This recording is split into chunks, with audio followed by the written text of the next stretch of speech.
Brasil e China assinam acordos para viabilizar a transação direta entre a moeda brasileira e a moeda chinesa. E esse tipo de operação entre Brasil e China sem uso de dólar já deve começar em julho. E os Estados Unidos não gostou nada disso, inclusive se irritou com a aproximação entre Brasil e China e ainda fez um desafio. Boa sorte. Se Brasil, China ou BRICS querem substituir o dólar, ok, vão em frente. Mas que moeda eles vão usar? A moeda chinesa? A moeda brasileira? Como que é o acordo entre Brasil e China que tira o dólar da jogada? Como que ele vai funcionar na prática? Você vai entender por que os Estados Unidos estão tão boladão assim. E o mais importante de tudo, o que de fato realmente está por trás dessa novidade, quais são os interesses de cada um dos países. É isso que nós vamos conversar aqui hoje. O Lula, presidente do Brasil, e o Xi Jinping, que é o cara que manda na China, assinaram nessa última sexta-feira, dia 14, 20 acordos entre Brasil e China. E um deles é o acordo para possibilitar que Brasil e China façam transações com o câmbio direto da moeda desses dois países, sem o uso do dólar. Ou seja, negociações usando o real brasileiro e usando o yuan, que é a moeda chinesa. Hoje, as negociações internacionais que o Brasil faz passa pela conversão de real para dólar e do dólar para a moeda daquele país. E a partir de julho, as negociações entre o Brasil e a China não precisam ser mais assim. Elas poderão ser sem o uso da moeda americana. Mas como que funciona o sistema de pagamentos mundial hoje? Os países do mundo inteiro utilizam o sistema SWIFT. O SWIFT tem a função de fazer transferências de dinheiro e troca de informações entre bancos do mundo inteiro. Quem criou o SWIFT foram os bancos americanos e também os bancos europeus. Tanto é que a sede das operações do SWIFT ficam na Bélgica, país europeu. A China, que hoje tem os seus bancos fazendo parte do SWIFT, resolveu criar o seu próprio SWIFT, China Interbank Payment System, CIPS. Mas o que é, afinal de contas, o CIPS? Ele tem a função de fazer a mesma coisa que o SWIFT, só que com uma diferença. Quem está por trás não são os americanos e nem os europeus.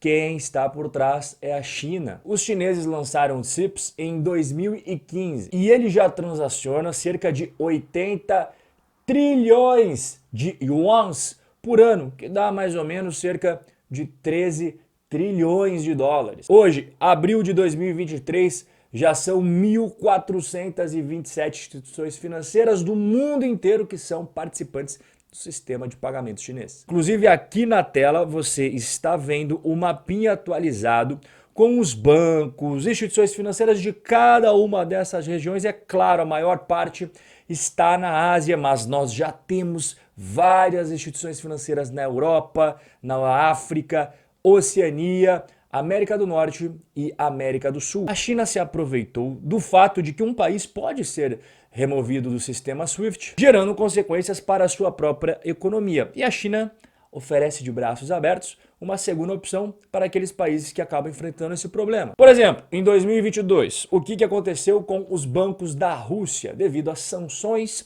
eles foram excluídos do sistema SWIFT. Não podiam mais fazer pagamentos, não podiam mais fazer transações internacionais, e quem estava lá para receber de braços abertos todas as instituições russas que foram excluídas do SWIFT? Sim, a China e o seu próprio sistema de pagamento CIPS. CIPS da China é o maior vencedor, com a Rússia bloqueada do SWIFT. E já tem o primeiro banco brasileiro credenciado a operar dentro do Brasil a plataforma CIPS dos chineses. É o banco BOCOM, B-O-C-O-M, BOCOM. O Brasil será o primeiro país da América Latina a ter acesso direto ao sistema chinês. E tudo isso só será possível porque o Banco Central brasileiro e o Banco Central da China assinaram um memorando não muito tempo atrás para aperfeiçoar os serviços financeiros em moeda chinesa. Tudo isso que a gente está conversando até agora aqui no nosso bate-papo permite que as operações entre Brasil e China dispensem o uso do dólar e sejam feitas ou em reais ou yuans. Hoje, uma empresa importadora brasileira precisa, por exemplo, comprar dólares para fazer pagamento aos exportadores chineses. Os exportadores chineses, por sua vez, precisam fazer o quê? Precisam converter esses dólares em sua moeda local, que se chama yuan. Então essas mudanças têm um efeito prático de diminuir os custos de transação, tanto para as empresas brasileiras quanto para as empresas chinesas. Afinal de contas, o comércio entre Brasil e China já gira em torno de 150 bilhões de dólares todo santo ano. Só para você ter uma ideia, a China é o maior destino de todas as exportações do nosso agro. Outra consequência desse acordo é que a China vai ganhando cada vez mais um espaço cativo nas reservas internacionais brasileiras. O próprio Banco Central divulgou no último dia 31 de março um relatório atualizado que o yuan se tornou a segunda moeda mais importante nas reservas internacionais brasileiras. É claro que o dólar continua a dominar as nossas reservas internacionais com 80%, mas o yuan ultrapassou, por exemplo, o euro. Agora um ponto importante, as empresas brasileiras serão obrigadas a utilizar a moeda chinesa? Não vai existir a obrigatoriedade. As empresas vão poder optar se querem utilizar o yuan, vão optar se querem continuar utilizando o dólar, até mesmo porque o dólar é a moeda mais utilizada no mundo todo. Só para você ter uma ideia, a última pesquisa que foi feita lá em 2020, que entrou a fundo nesse tema, descobriu que 88% de todas as transações do mundo inteiro são feitas em dólares. E na época o yuan era responsável apenas por 7%. Claro que de 2020 para 2023, muita coisa mudou, a influência da China aumentou bastante, mas ainda assim, nos dias de hoje, Estados Unidos e China é como se fosse uma luta entre Davi e Golias, quando a gente está falando em moeda. Mas por que os chineses estão fazendo tudo isso daí? Eles são muito bonzinhos, não vai achando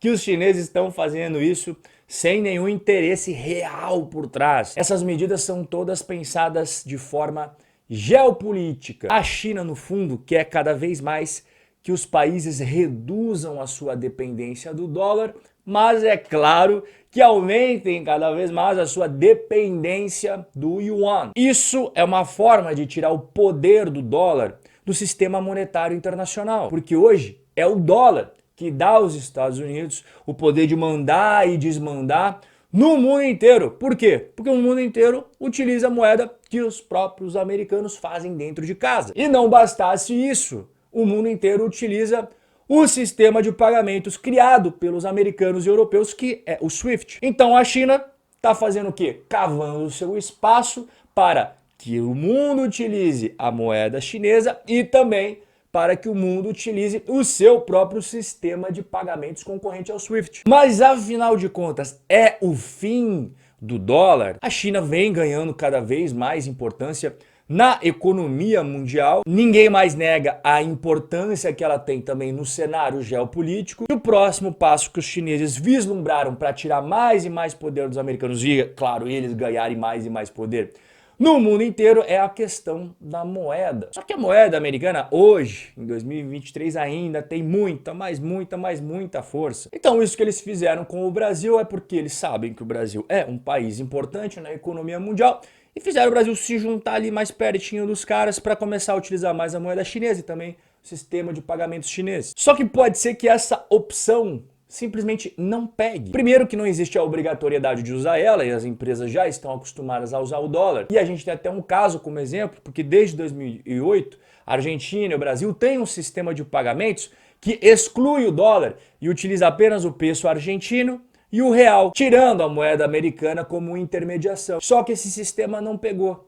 E as transações entre Brasil e Argentina continuam sendo realizadas com o dólar. Em conclusão, essas movimentações da China não significam o fim do dólar no curto prazo. Pelo contrário, o dólar ainda é utilizado no mundo inteiro como reservas internacionais, como moeda de negociação entre um país e outro, mas que o objetivo da China é esse, não restam dúvidas. Eles estão fazendo de tudo para aos pouquinhos ir minando o poderio americano pelo mundo, para que eles possam tomar o lugar. É uma tarefa fácil? Não, pelo contrário, é muito difícil tirar a hegemonia dos americanos. Mas alguém ainda duvida da capacidade da China?